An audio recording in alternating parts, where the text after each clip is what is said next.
What's going on, guys? This is Lance with S2000Cluster.com. Just going to be showing you guys how our brackets install on the cluster bezels. So when you get your kit, you're going to have 2 brackets, 6 screws, the bezel obviously, and I do have a cluster here for demonstration.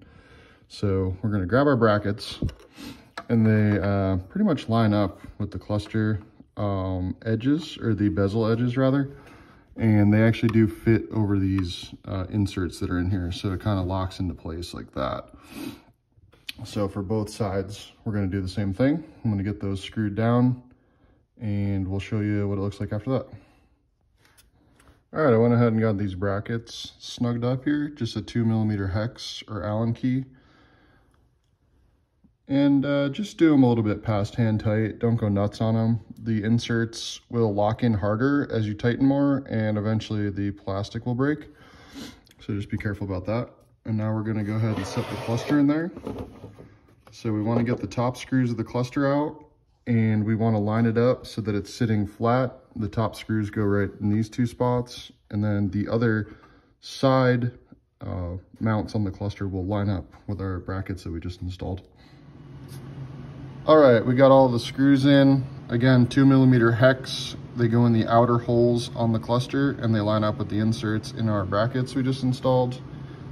In order to get the cluster to slide in, you may have to remove the rubber feet that are on these little arms on the bottom, but they do slide right in with the arms. You don't have to break them or remove them.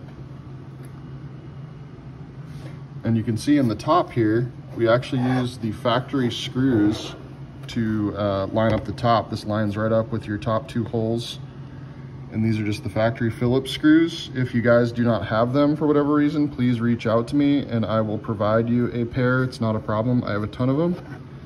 We'll just do an overview here. As you can see, much better solution than anything else out there. The 2-dimensional bezels just never did it for me, which is why we created this in the first place. If you look at the bottom here, this is a series of slots for the factory rubber skirt that covers your steering column. So you can go ahead and insert that.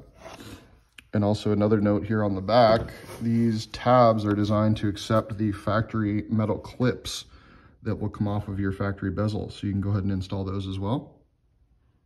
And then at that point, it's ready to install. You can go ahead and clip it in just like your factory bezel came out. Same process. Same 2 screws in the top. Make sure you hook your wiring up before you install everything. And just another note, to install this, you can have it like this. It is very deep compared to the factory stuff, but we can have it installed just like this if you drop the steering wheel as far as possible. I have snuck them in, no problem.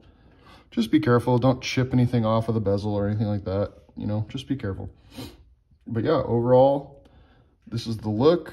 This is the best solution out there if you want a factory look for your S2000 cluster swap. And if you guys have any questions at all, feel free to reach out to me, Lance at S2000Cluster.com. Thank you.